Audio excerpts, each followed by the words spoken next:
Salutări! Iată, continuăm astăzi episoadele privind dinamicile eterice, care probabil că sunt cu atât mai mult importante cât suntem într-o perioadă electorală cu multe coliziuni energetice, cu mult flux energetic. Și în episodul precedent am început să introduc aceste dinamici de energie, care ele caracterizează relațiile dintre noi, indiferent că sunt directe, online sau, eu știu, prin alte surse intermediare. Este foarte important să devenim conștienți de aceste fluxuri energetice și să învățăm să le procesăm într-un mod care să fie benefic pentru noi și pentru întreg. Constatarea mea, perspectiva mea este că foarte puțini oameni sunt conștienți de aceste dinamici și mai ales faptul că interacțiunile s-au mutat în mare parte pe mediul online, sau să spunem că acolo sunt mult mai eficiente. Cu o singură postare sau un video sau un clip poți să ajungi la foarte multe persoane. Efectele necunoașterii, ignoranței acestor dinamici energetice eterice pot fi destul de semnificative. Cu alte cuvinte, este foarte important să înțelegem aceste dinamici și în acest episod poate că o să mă auziți folosind anumiți termeni care ați auzit în fizică. Nu este important să îi rețineți.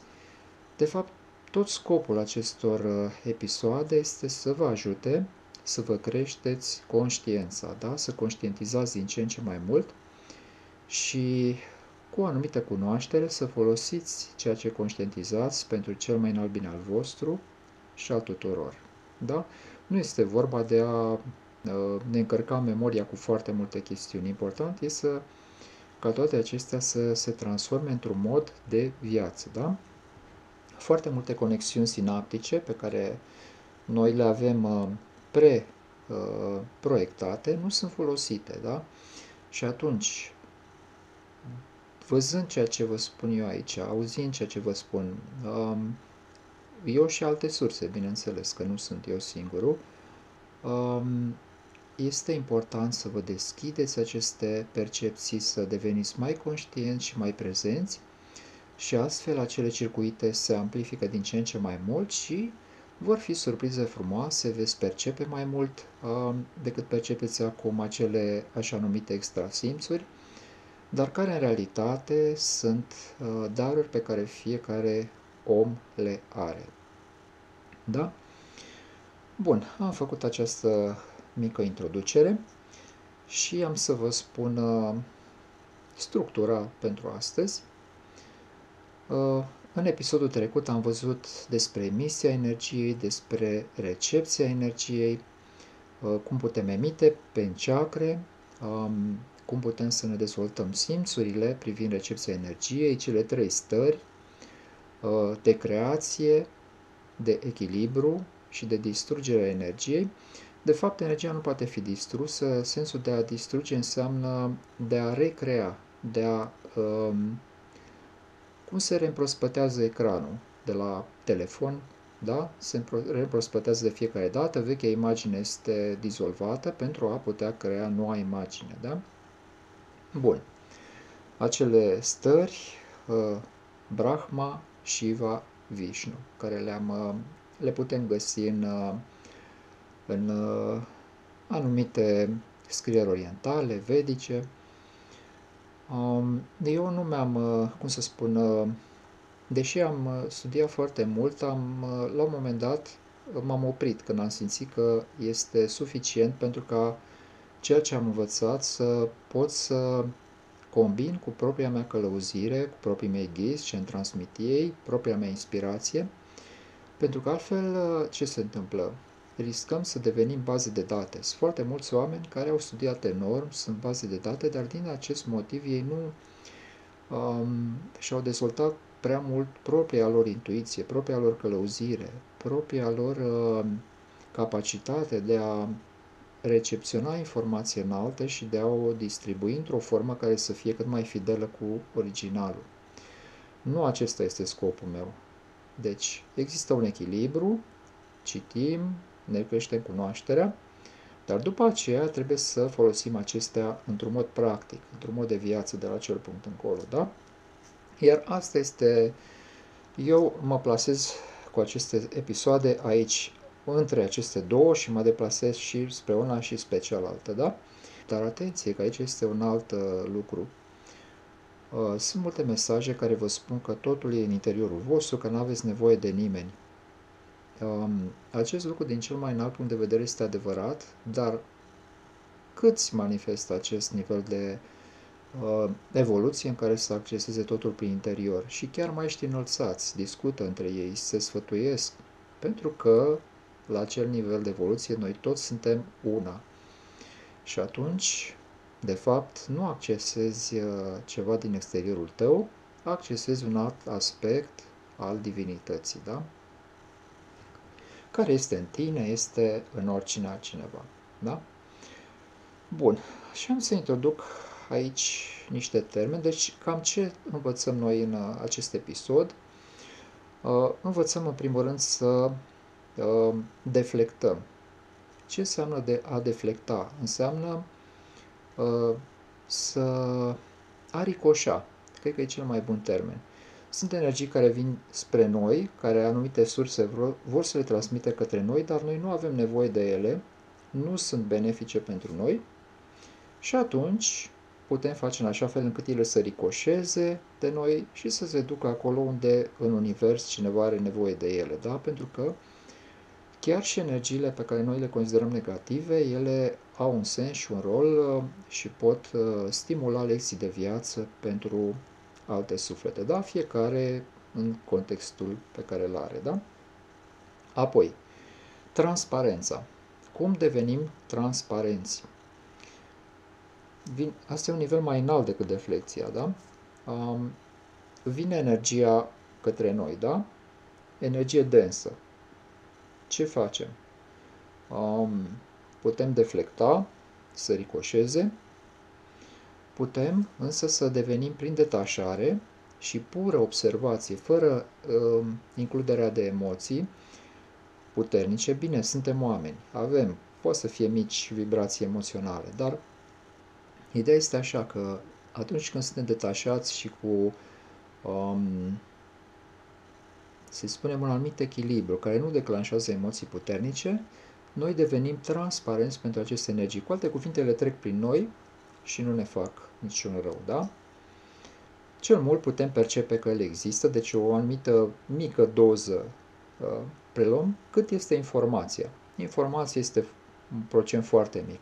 Energia este, informația e vârful icebergului, energia din spatele ei este o parte foarte mare care este de dedesubt, sub nivelul perceptual pentru cei mai mulți oameni, dar acest lucru se poate schimba în perioada foarte catalitică evolutiv din care trecem, da?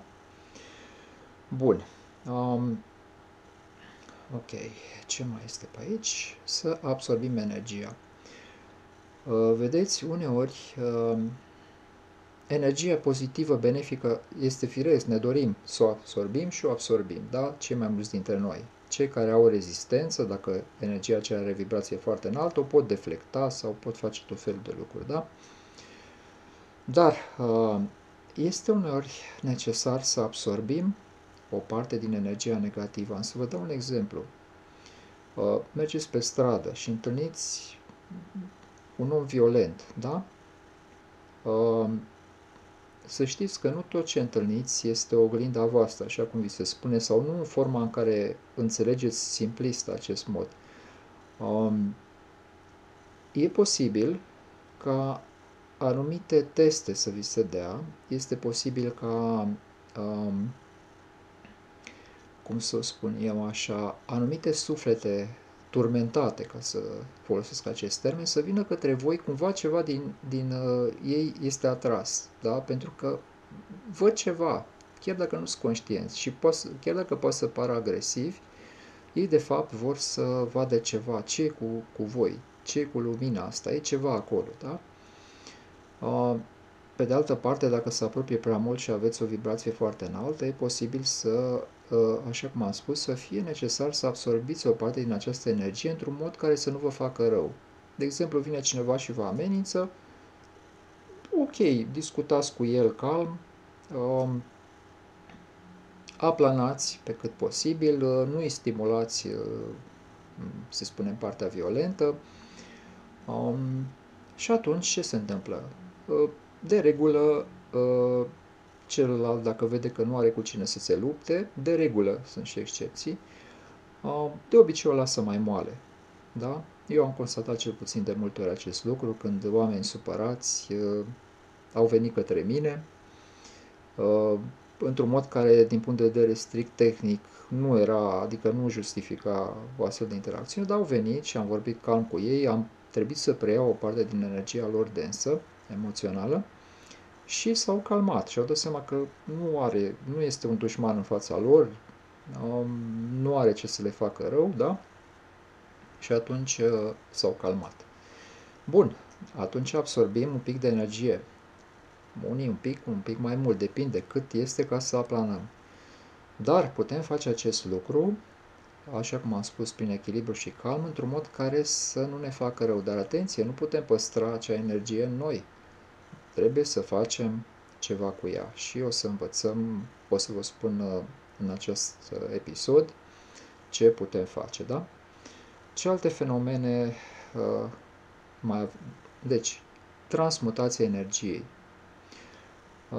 Transmutația, de regulă, implică o primă etapă de absorpție, da? Și am dat o situație, dar pe de altă parte noi absorbim energie negativă și într-un mod mai puțin evident în timpul zilei. Mergeți într-un magazin, mergeți într-un aeroport, la gară, eu știu, treceți prin mulțimi de oameni, este inerent, ei asta emit, cei mai mulți oameni.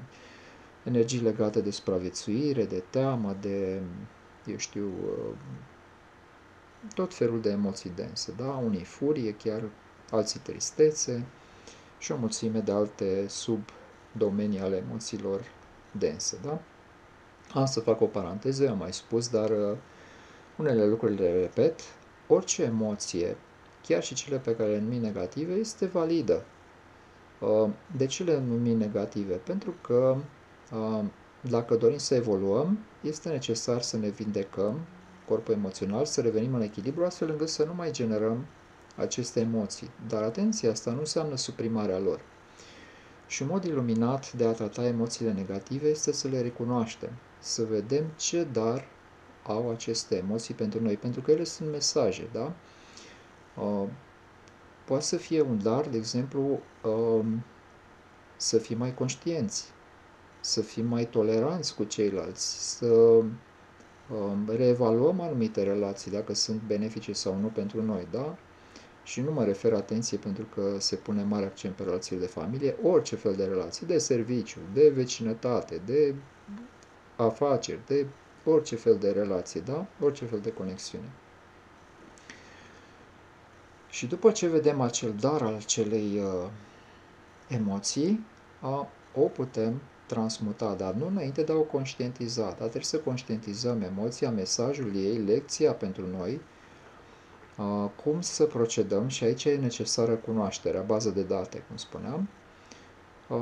Bun, e posibil să apelați inițial și la oameni inițiați, terapeuți, care știu să facă transmutație. Eu am o asemenea procedură în sesiunile mele, puteți găsi pe blogul meu, Albastru Arcturian, wordpress.com. La sesiuni de consiliere, la meditații călăuzite, puteți găsi mai multe detalii. Bun, deci transmutația. Ce înseamnă transmutația? Înseamnă o modificare atât a secvenței cât și a structurii acelei emisii de energie negativă, a tiparelor ei geometrice, astfel încât toate acestea se schimbă și acea energie din energie negativă, energie densă, devine energie benefică. Ea se restructurează într-un mod care contribuie la cel mai înalt bine al nostru. Acestea sunt și la starea noastră de bine, bucurie, fericire și împlinire, așa cum am tot repetat această idee și în episoadele precedente, când am vorbit de ghizi benefice, entități benefice și energii benefice. Bun. Deci am văzut despre deflexie, am vorbit despre transparență, am vorbit despre absorpție, am vorbit despre transmutație. Ce mai avem? Alte fenomene. Transducția. În cazul transducției, facem un fel de translație, un fel de modificare a vibrației și amplitudinii anumitor energii, da? Astfel încât, de exemplu, să convertim acea energie într-o energie care să fie aplicabilă pentru procedee de vindecare, terapii de vindecare, da? Cu alte cuvinte, este interesant că aceste energii care le folosim în vindecare, inclusiv Reiki, EFT, adică tehnici de vindecare emoțională, bioenergie și orice fel de alte Karuna, Shambhala, orice fel de alte tipuri de terapii energetice, de fapt energia inițială este foarte puternică, foarte diferită, iar ea vine, dar este transdusă în forme vibraționale și de amplitudine, care sunt potrivite pentru ca să fie folosite în procedeul de vindecare. Da? Deci nu vine direct acea energie în forma ei, pentru că probabil ne-ar arde sau ar fi foarte intensă. Ea este cumva modificată, transdusă, într-un domeniu în care corpul fizic se poate recepționa în formă de vindecare și, de fapt, în Reiki, când vorbim de corpul eteric și prin eteric către astral, fizic, emoțional, mental, da? Pentru că toate corpurile subtile sunt conectate, da? Deci lucrăm pe unul, efecte benefice se transmit și în celălalt, dar atenție! Apropo de cea mai puternică tehnică, cel mai bun procedeu, nu există așa ceva din punctul meu de vedere. Trebuie să tratăm holistic, da? Atunci când vrem să ne vindecăm, să revenim la echilibru, la radianță, și atunci trebuie să tratăm toate corpurile. Este foarte benefic să adresăm un corp, un anumit corp, de exemplu corpul eteric prin Reiki, dar cu toate acestea poate să fie necesar să folosim și tehnici pentru de vindecare emoțională, nu mai zic de corpul fizic, să avem grijă de el, reprogramare mentală, pentru că mintea umană, din păcate, este parazitată de foarte multe sisteme de credințe limitative, programe limitative și fiecare dintre noi are câte ceva din asta, indiferent de cât de mult am lucrat, și de aceea este bine să continuăm să lucrăm, să mai dăm jos o foaie din ceapă, cum se spune, sau din păpușa matrioșca și să ajungem la esență, da? Să ajungem practic la noi înșine, la esența noastră, da? Bun. Deci, Reiki și alte tehnici de acest gen implică transducție, da? Ce mai avem? Mai avem resurecție. Aici aș vrea să vă spun, sunt multe mesaje despre Isus, despre ce s-a întâmplat atunci, Isus Sananda.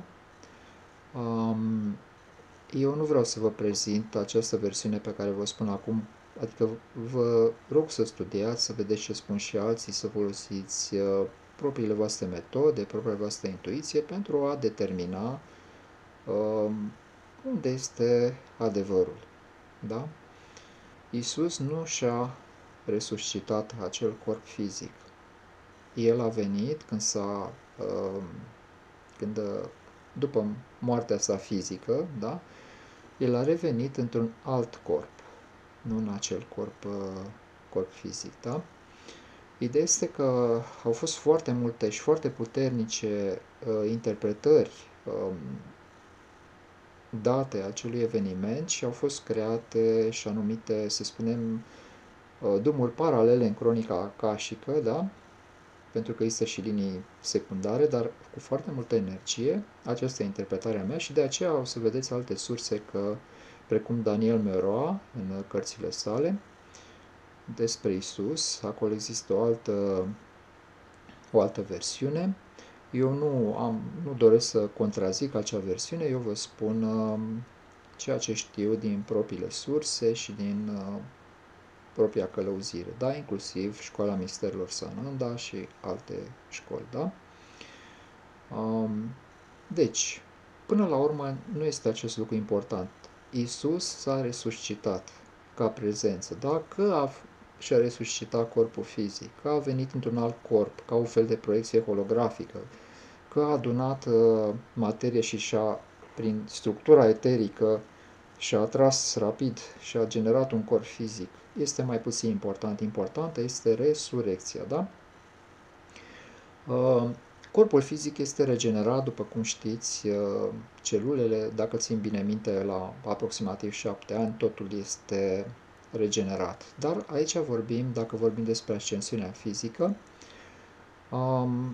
regenerarea corpului fizic, prin a infuza celulele, sistemele, organele corpului fizic cu suficientă lumină, astfel încât ele să se ridice deasupra entropiei și morții fizice, da? Și la un moment dat se poate ajunge într-un proces de reîntinerire, regenerare, dar atenție, sufletul nu va rămâne în acest corp, chiar dacă e tehnic nemuritor, nu va rămâne la infinit, pentru că îl poate schimba din nou să meargă în dimensiuni mai înalte sau îl poate părăsi pentru a merge în alte locuri din univers, unde îl cheamă, să zicem, esența sa divină, da? Pentru alte experiențe. Dar, într-un corp înălțat, te poți înălța și mai mult în dimensiile mai înalte, se dezvoltă vehiculul Merkaba, despre care am vorbit în episoadele mai pe la început. Puteți găsi pe acest canal și episoadele despre Merkaba. Poate vi se pare foarte SF, poate vi se pare un domeniu mult prea sofisticat. Nu vă gândiți așa, pentru că indiferent ce ar fi, toate acestea vă ajută, indiferent că ascensiunea fizică va fi fezabilă la un nivel mai, să spunem, mai răspândit pe pământ. Oricum sunt puțini cei care sunt, să spunem, pregătiți pentru aceasta, dar pot fi și mai mulți, de ce nu? Da? Trebuie să privim lucrurile întotdeauna, să lăsăm spațiu pentru cât mai mult, da? Bun. Aceasta depinde însă și de ce va face colectivul uman. Bun. Ia să vedem ce avem aici. Să introduc și alte noțiuni. Reflexia. Reflexia, în principiu, ne referim atunci când întoarcem către un alt suflet ceva de cantitate egală sau valoare similară cu ce am primit. De exemplu, când facem barter, dau un exemplu foarte simplu și poate primitiv, primim de la cineva, să zicem, 1 kg de roșii și noi îi dăm, eu știu, 1 kg de cartofi. E posibil ca să fie o diferită, în funcție de contextul respectiv, să fie 2 kg de cartofi sau jumătate, deci depinde de situație, da? Dar ceva care să fie considerat echilibrat de ambele părți, da? Aceasta este reflexie. Când spunem mulțumesc, reflectăm ceva, primim ceva și reflectăm. Și să știți că atunci când știi să mulțumești, când ai gratitudine, atunci te deschizi pentru și mai mult către univers. De aceea gratitudinea, frecvența, energia gratitudinii este un pilon esențial în evoluția noastră spirituală, da? Chiar dacă ce vedem în jurul nostru s-ar putea să ne, eu știu, întristeze uneori, s-ar putea să ne revoltăm, este în regulă, este uman, dar este bine să învățăm să apreciem și cât creștem noi prin aceasta, da, prin acest mediu, care e adevărat, e dificil, dar odată ce l-am absolvit, suntem mult mai sus decât am fost. Atenție! Este aici un paradox și l-am întâlnit în diverse dezbateri spirituale. Sufletul individual, experiența individuală a sufletului într-o matrice creată de Dumnezeu este în dimensiunea 7, în cele mai multe cazuri, da? Acolo avem toate abilitățile și putem spune, dar noi am căzut. nu e chiar așa, pentru că există un termen care se numește, îl pot descrie ca maturitatea unui suflet. Avem suflete tinere care au toate aceste abilități în dimensiunea 7 și zic, vreau să vin și eu pe pământ, vreau să trăiesc experiența lumilor dense, pe pământ sau în altă parte. Și multe din aceste suflete tinere ajung să fie implicate în războaie, în dualitate, pentru că nu au maturitatea, nu au structurile subtile, care rămân totuși. Și atunci, de regulă, sufletele tinere, cu excepțiile de rigoare, deci nu mă refer la, nu generalizez 100%, dar în general, totuși, dominant, sufletele tinere trăiesc experiențe dificile pe pământ pentru că nu au această maturitate. Cu timpul, venind și învățând și ele încep să devină suflete mature. Aceasta de regulă asocia cu o anumită vârstă astrală, da? Devin suflete mai mature. Și acest lucru se vede și la un om, un suflet matur. Poate nu merge pe apă, ca să zic așa, dar totuși are o înțelepciune, mai cade, bineînțeles, dar o anumită înțelepciune. Și deasupra, cu timpul, după mai multă experiență, apar acele suflete bătrâne, în care, cum să vă descriu, acestea, sufletele bătrâne, cu excepții, că sunt și suflete bătrâne care nu și-au folosit, să spunem, experiențele să crească foarte mult, da? Sau sunt într-o cădere, se poate întâmpla. Un suflet bătrân are de regulă foarte multă experiență, foarte multă energie și o conexiune cu divinitatea foarte puternică, da? Ei sunt suflete foarte puternice și când te uiți la ei, ți se pare că este în ei un univers, că universul este în ei, da? Sau pot fi alte forme de percepție, fiecare, dar în regulă îți dai seama că este altceva. Este altceva și dacă este acolo, nu este ca să, sau așa, nu ar trebui să fie ca să se preamărească, ci ca să ajute și pe alții cu experiența lui, da? Bun. Deci, reflexia de regulă energetică, când e vorba de energie, de exemplu, cum sunt în conflicte, cineva introduce sămânțele unei discordii, altcineva răspunde. Este foarte dificil ca să fie în mod egal, de regulă disproporționat și atunci ia naștere să spunem, un bulgăre mare care începe să se rostogolească, toată lumea se agită, se pierde foarte multă energie. Bun. Deci, reflexia este primești ceva și trimiți înapoi ceva, da? În diverse forme. Ideal, în anumite schimburi, cum sunt cele materiale, e bine să fie de valori egale. Valoarea aceasta depinde de foarte mulți termeni, nu numai de prețul pieței, că acolo există și influențe și manipulări, dar atunci este bine pentru întreg. Este bine și pentru mine care dau, și pentru mine care primesc, și pentru cel care îmi dă mie și pentru cel care primește de la mine. Și dacă este bine pentru mai mulți, este bine pentru întreg, da? Bun. Ia să vedem ce avem aici. Am vorbit despre deflexie. Deflexia poate să fie, știți cum e, de exemplu, când cineva vă critică, sau când criticați pe cineva, poate aveți motivele justificate. Critica nu este ceva negativ, atenție, atunci când nu e însoțită de judecată. Judecata e când avem foarte multă tensiune emoțională și atașamente, da? Altfel, evaluarea critica văzută ca și evaluare și exprimare a propriei opinii, marcarea granițelor personale, pentru că e necesar în această lume să avem spațiul nostru, că altfel nu putem evolua.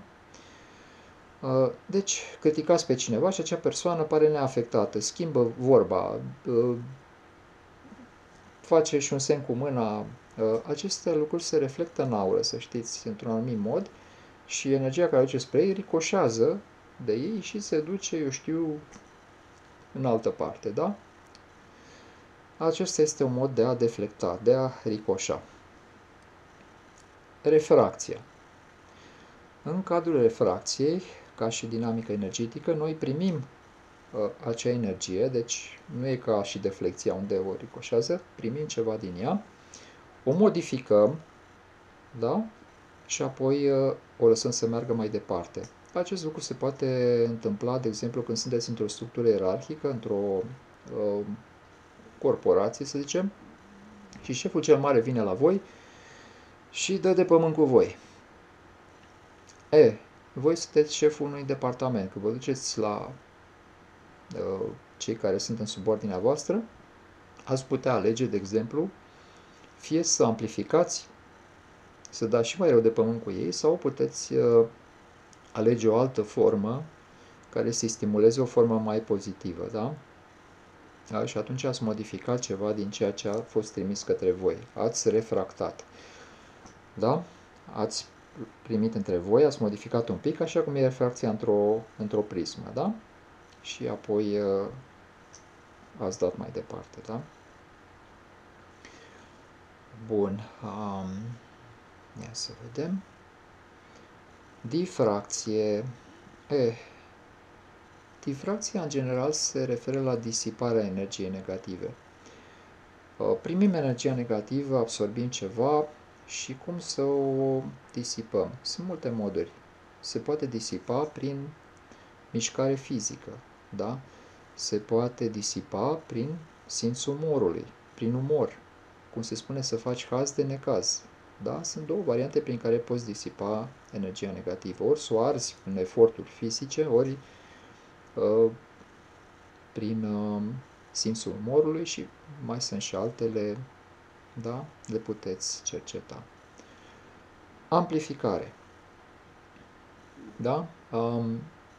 Deci, vine energia către voi, o culegeți și apoi o concentrați pe o anumită direcție. De exemplu, primesc energie din înalt, fac o meditație și apoi acea energie care este în mine o concentrez pe un anumit scop.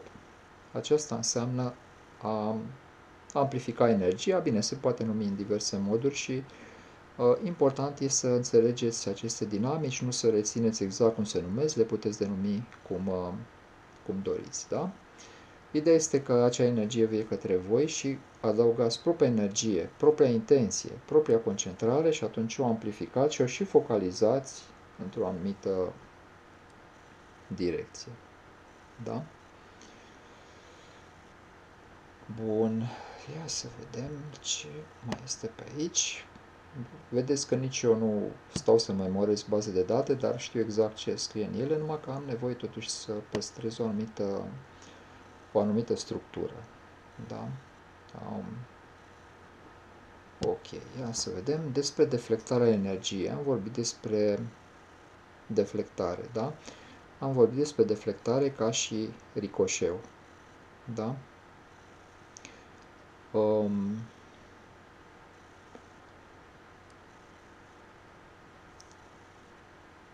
Cum putem face această deflectare? Să ricoșeze de noi. Am zis, pur și simplu, știți când se aruncă un bulgăr de zăpadă? Aruncă cineva un bulgăr. Nu stați așa să-l primiți. Vă întoarceți cumva sau vă feriți și vă atinge numai așa și se duce mai departe.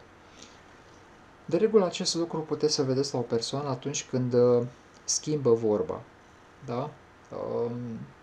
Schimbă subiectul, îi spuneți ceva, vă spune altceva sau nu manifestă atenție, se uită în altă parte, vă dă diverse semnale corporale de nerăbdare, atunci înseamnă că deflectă. Da? Există o relație între deflecție și reflexie. Uneori puteți să deflectați către aceeași persoană care v-a trimis energia. Da? Ca atunci când joc tenis la un perete. Trimit mingea către perete și peretele îmi trimite înapoi mingea, da? De unde și expresia că mingea este în curtea ta. Ți-am aruncat mingea în curtea ta, acum vezi ce faci cu ea, da? Atunci când deflectăm către aceeași persoană, vorbim despre reflexie. Reflexie. Când reflectăm, am mai spus despre aceasta în episoadele precedente, de exemplu, un anumit suflet are de învățat o anumită lecție. De exemplu, vine tot timpul la voi cu aceeași chestie, vrea să arunce pe voi propriile probleme. Dau un exemplu. Și atunci se plânge, de exemplu, vi se plânge tot timpul. Este normal ca oameni, deci eu nu propovăduiesc perfecțiune, normal, mai ai momente când te mai plângi, cineva să te audă, să te mângâie, e normal, dar mă refer când se întâmplă acest lucru în mod regulat, da? Atunci reflectați către acea persoană. Cum reflectați? Îndreptați atenția către ea. Bun, întrebați, te plângi, tu ce ai face pentru asta? Ce ai făcut pentru a schimba ceva? În loc de a prelua acea energie și, săracul de el, nu știu ce, să intrați în acea dinamică, reflectați. Bun, și ce faci? Și ce ai de gând să faci? De ce nu faci nimic? Ia măsuri. Bun, puteți uneori să dați un exemplu personal, să-i spuneți ce ați făcut în o situație de genul ăsta, dar dacă e persoana care știe să și asculte, să ia aminte, dacă nu, îi reflectați, da? Psihologii reflectă foarte mult în ședințele de psihologie. O să observați că ei nu participă în drama, de regulă, în drama respectivă, ci tot timpul reflectă. Îndreaptă atenția, bun, și ce ai făcut și ce ai simțit în momentul ăla, ca să omul să conștientizeze, da? Bun, nu sunt psiholog, dar am observat lucrul acesta. Sau poate că am anumite abilități de a înțelege psihologia fără să fi făcut o facultate, da? Bun, ia să vedem.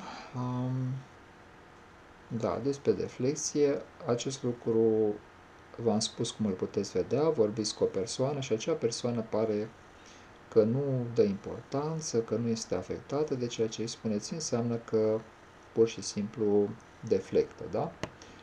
Energia voastră ricoșează și atunci vă puteți gândi să nu mai trimiteți acea energie sau să găsiți alte argumente față de persoana respectivă. Foarte buni deflectori sunt politicienii. Vorbești cu ei și parcă nu rămâne la ei, se duce. Ei reușesc să aibă o interfață care pare că ascultă, dar de fapt nu ascultă, da? Se poate vedea și prin limbaj corporal acest lucru, da? Bun. Ia să vedem.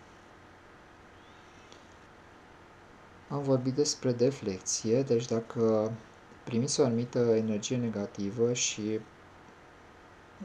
e uneori important să deflectați.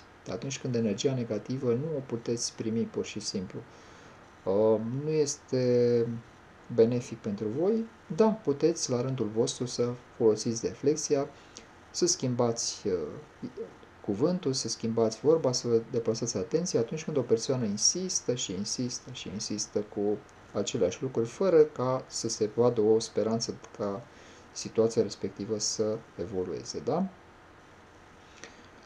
Bun. Acum ideea este așa.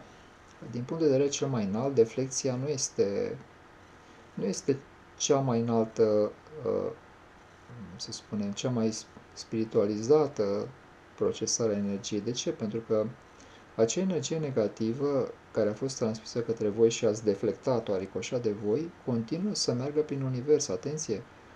Aceste energii nu înseamnă, m-am ferit, gata, nu a dispărut. Așa s-a acumulat, de fapt, în jurul Pământului foarte multă negativitate.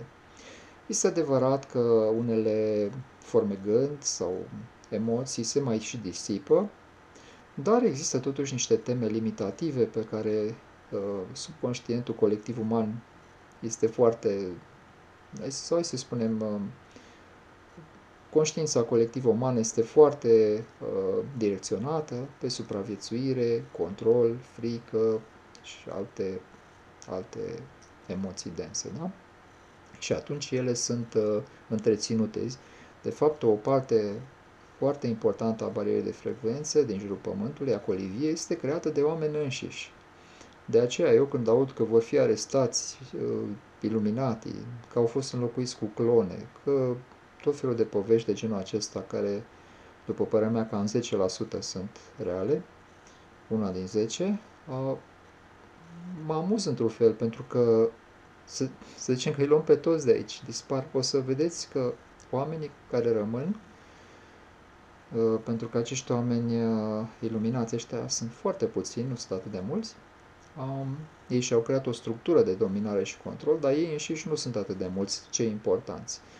O să vedeți că oamenii cam reiau aceleași lucruri, da? Pentru că există această inerție în câmpul colectiv uman la care ei se conectează, au foarte multă negativitate în ei și ca urmare degeaba arestăm noi pe iluminatii, pe lideri, înlocuim cu clone, în paranteză de ce i-am înlocuit cu clone, da? După aia dispare, nu mai știu, a dispărut clona, a dispărut liderul respectiv. Dacă acest conștient colectiv uman, egregor, conștiință colectivă umană rămâne în această vibrație, colivia din jurul Pământului rămâne foarte puternic, acest nivel al ei. Aceasta afectează și cealaltă parte pe care, să le spunem, civilizațiile iluminate ar dizolva-o, pentru că dacă transmiți foarte multă lumină într-un loc cu multe tensiuni, păi atunci este o rețetă pentru sfârșitul lumii. Nu luați literal ce spun eu, dar încerc să evidențiez ceva. De ce a fost atât de mult ponderată dizolvarea barierei de frecvență? Vedeți mesaje care vă anunță că ea nu mai există și tot felul de povești. Din punctul meu de vedere, nu vreau să invalidez pe nimeni, fiecare are dreptul să spună opinia, dar din perspectiva mea, care e o perspectivă educată, în sensul că am făcut cercetări și sunt foarte atent la tot felul de parametri, este încă bine acolo, acea colivie. Chiar dacă unele energii trec printre gratiile acelea, da? Nu luați literal, da? Dar nici nu putem să ne prefacem că unele lucruri nu există, da?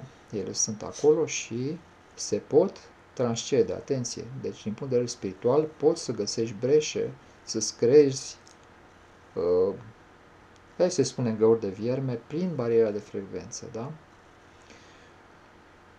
Bun, ia să vedem ce mai este aici. Transparența.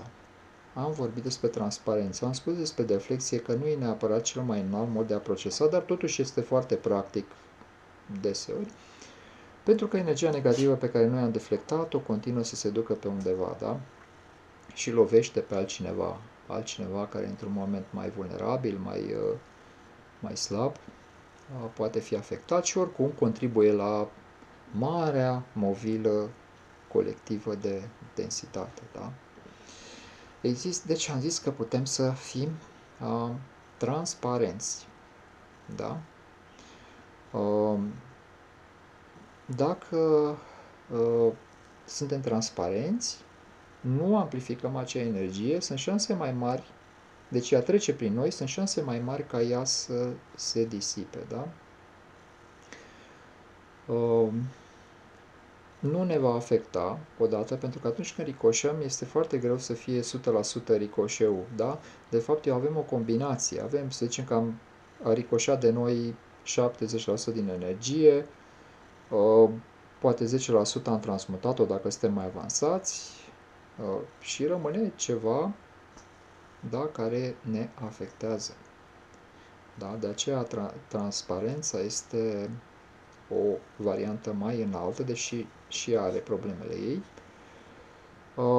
Ea va continua să circule prin univers acea energie, dar cel puțin noi nu am contribuit la amplificarea ei. Da? Cum devenim transparenți? Prin detașare. Ca să putem să ne detașăm, însă trebuie să lucrăm ceva cu noi, să nu mai cădem în dualitate.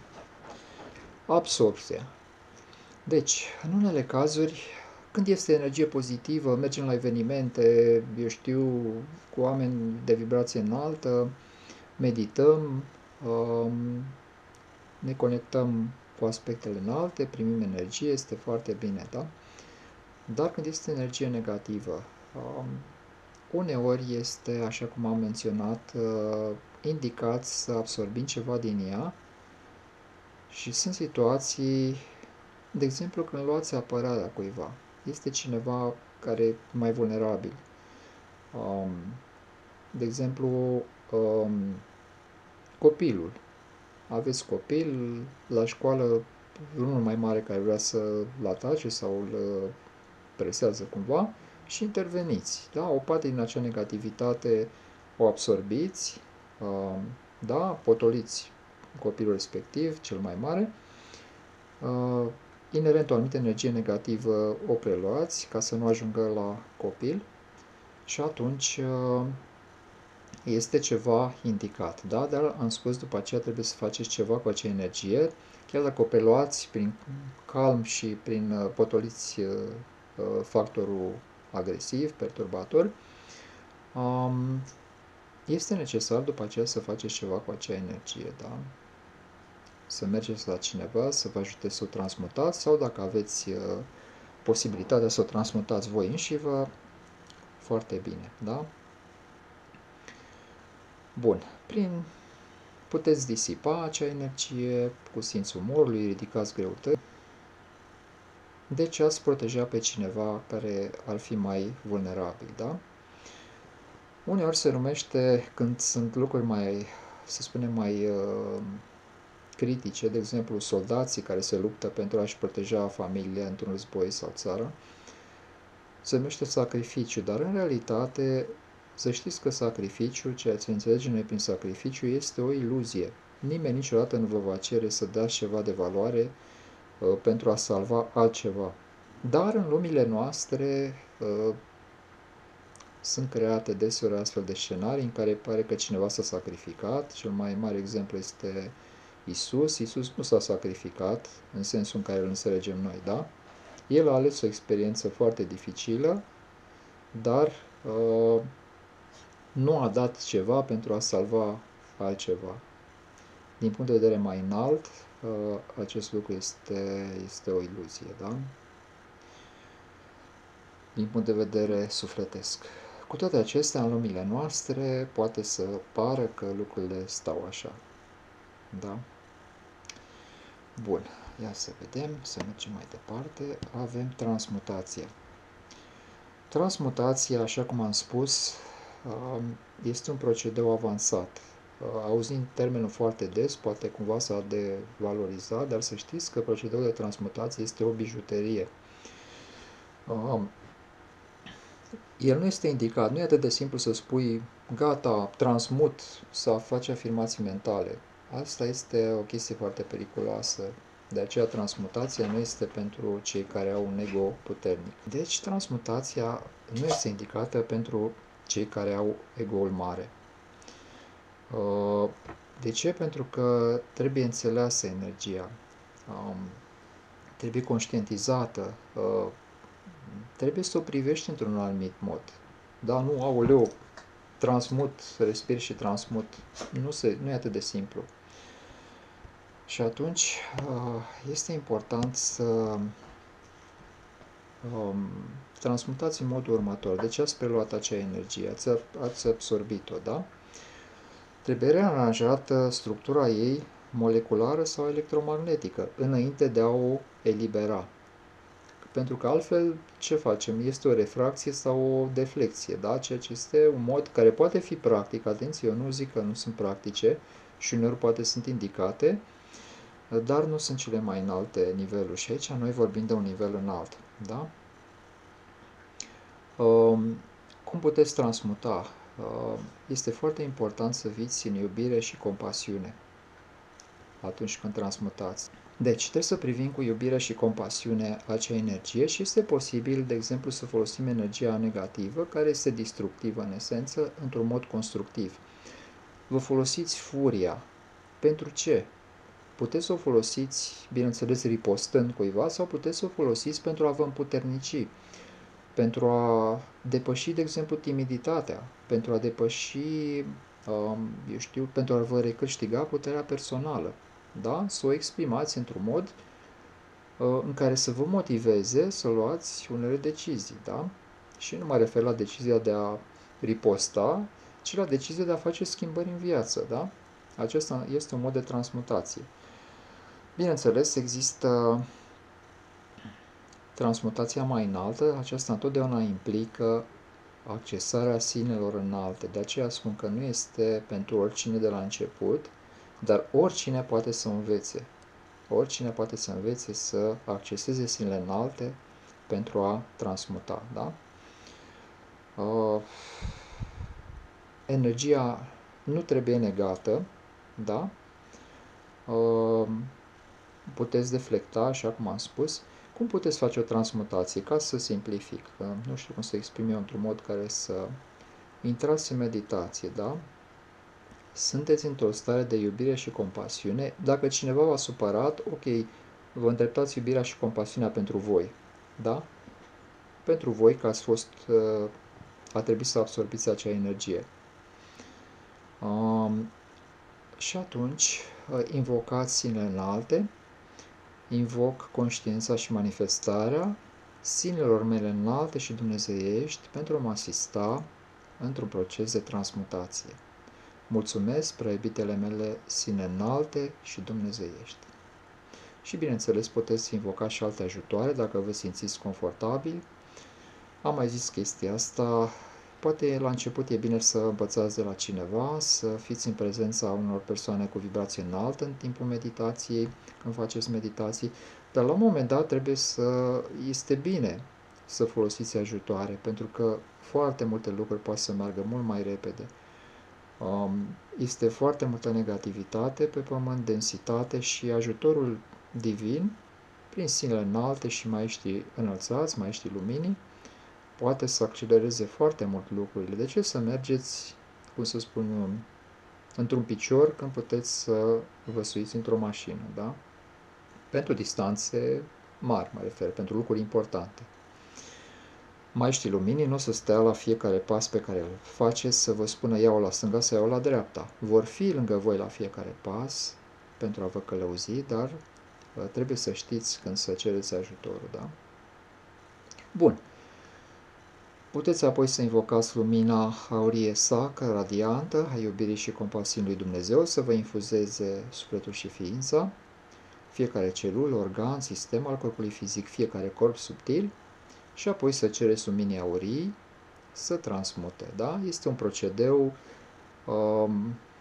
dacă v-am spus, puteți găsi pe blogul meu, albastruarcturianwordpress.com, mă puteți contacta pentru o sesiune de consiliere, de transmutație și putem realiza acest lucru, pentru că pentru mine este deja o practică îndelungată, să spunem, fac aceasta de mult timp. Este foarte important iar altceva, apropo de ajutor. Da, este ajutor divin, dar să știți că nimeni nu vă protejează de propriile lecții de suflet, da?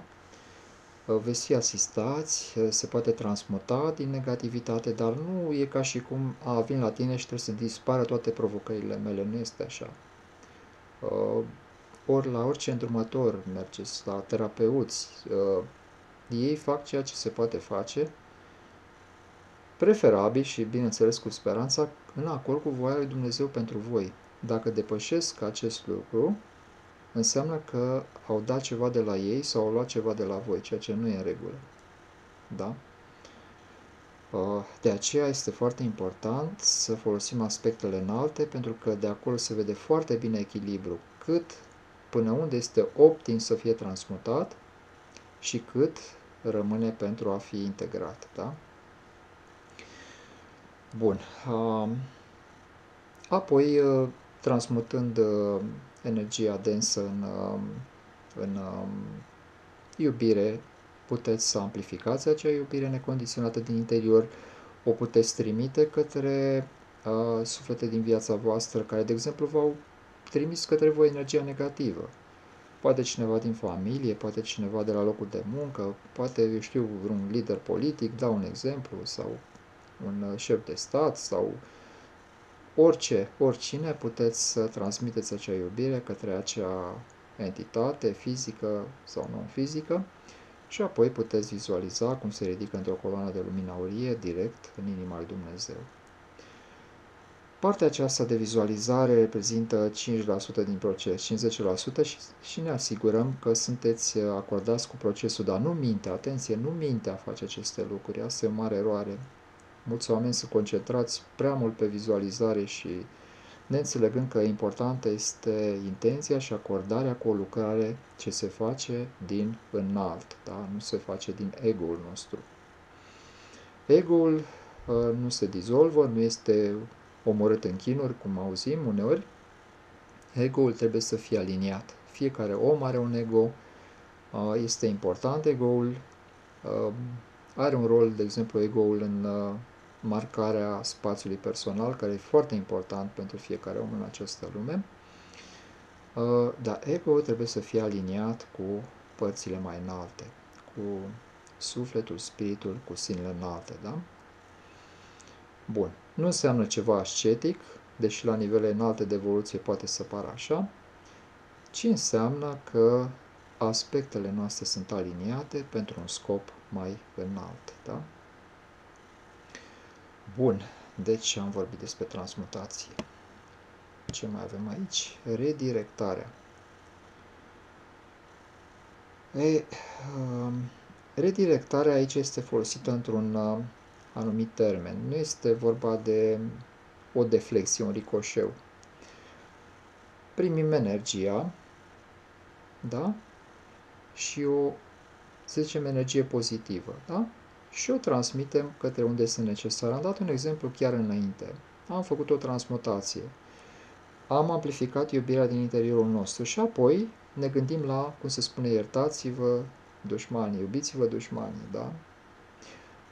Îi vizualizăm pe dușmani, între ghilimele, folosesc termenul de dușman în fața noastră, că în realitate, din cel mai înalt punct de vedere, nu există dușmani, dar îi vizualizăm în fața noastră și transmitem iubire prin simpla intenție. Atenție, mintea este doar acordată cu această intenție, da? Prin intenție transmitem iubire către cei care ne-au supărat, către cei care ne-au, ne-au generat greutăți, deși întotdeauna și noi avem am co-creat acea situație, dar, așa cum am spus, nu tot ce e negativ înseamnă că ceva e rău cu voi. Poate să însemne doar că sunt suflete care vor să învețe de la voi, sau pur și simplu să știți că o factor a legii atracției este că atrag și ceea ce este contrar în anumite situații, cum a fost Isus, a atras acea crucificare și vă asigur că nu din cauza că a făcut lucruri foarte rele pe pământ. Înțelegeți ce vreau să spun, da?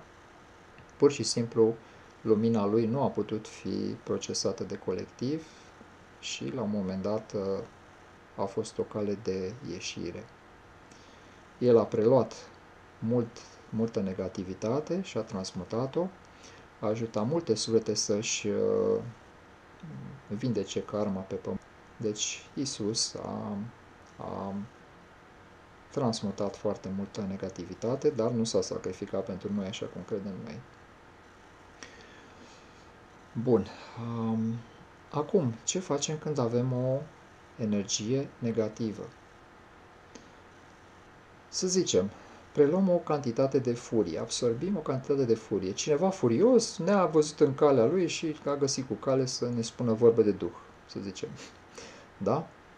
Bun, transmutăm acea furie în iubire. Am zis că se poate transmuta. Apoi o amplificăm, iubirea din interiorul nostru, și o redirectăm acolo unde este nevoie mai mult pe pământ.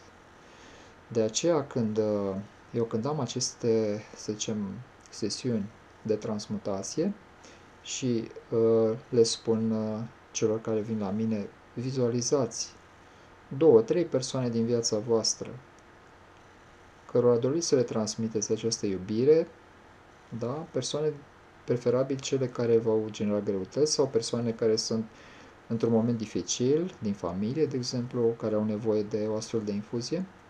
Întotdeauna spun, dacă acele persoane care au liber arbitru pot deflecta o parte din această iubire care o transmite, să se ducă în univers, acolo unde este mai mult nevoie de ea. Da? Bun. Cam aceasta ar fi. Am o oră de când vorbesc. Cred că este suficient. Sper că ceea ce le v-am spus aici să vă ajute să conștientizați mai multe lucruri în viața voastră, să nu vă umpleți memoria cu denumiri științifice, dar să conștientizați mai mult, să fiți foarte atenți ce energii vin către voi, ce energii transmiteți și să le procesați în diverse moduri care au fost aici menționate. Și atunci, dacă aveți nevoie de metode mai înalte, cum este transmutația, atunci puteți apela la ajutor. Da, puteți scrie sau, bineînțeles, dacă rezonați cu alți îndrumători și terapeuți, vă puteți duce la ei să vă ajute. Da? Bun. Acestea fiind spuse, am să mă opresc aici. Și o să continuăm cu alte teme atunci când Dumnezeu, voia lui Dumnezeu, îmi va spune, fă un alt episod. Și atunci eu voi fi foarte harnic în a crea un nou episod. Da? Vă doresc tuturor celor care vizualizați, ascultați aceste episoade, toate cele bune, să treceți cu bine prin provocări, să amplificați și acest luminos și ne vom vedea cu o altă ocazie. Da? Toate cele bune!